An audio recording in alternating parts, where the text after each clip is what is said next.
આપણા મેન્ડેટ ઉપર વેચાતો મેન્ડેટ લાવ્યો ભાઈ. કોણ કમલેશ સુતરિયા. વેચાતો કોંગ્રેસ પાસેથી? હા, પ્રદેશમાંથી. એમ? હા, આપણને પાર્ટી આલ્યો કાયદેસર. હા. અને આપણા મેન્ડેટ ઉપર મેન્ડેટ નાખ્યો.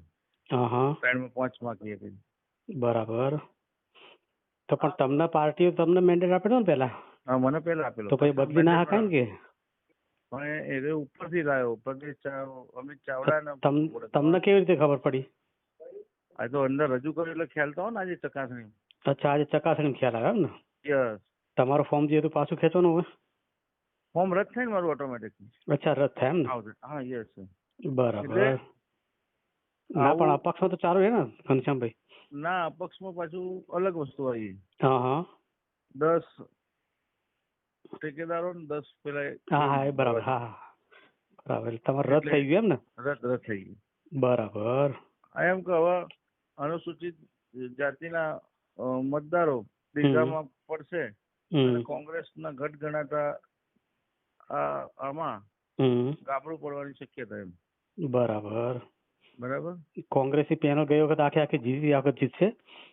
હા, એટલે આ વખતે આવું થવાથી નહીં જીતી શકે. અચ્છા અચ્છા. શું થયું તમારે? હેલો. હા, તમારે શું થયું કહું? વોર્ડ નંબર 3 ના કોંગ્રેસ ઉમેદવાર તરીકે મારું ફોર્મ મંજૂર થઈ ગયું, કમલેશ સુતરિયા. બરાબર. પણ મેન્ડેટ તો ઘનશ્યામભાઈના નામનો આવ્યો ને?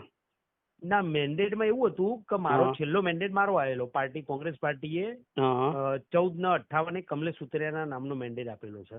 અચ્છા અચ્છા. હા, એટલે કાયદાકીય રીતે જોવા જઈએ છેલ્લો મેન્ડેટ જો હોય માન્ય રહે. અચ્છા, તો એ લોકો ક્યાંથી લાયા તાર?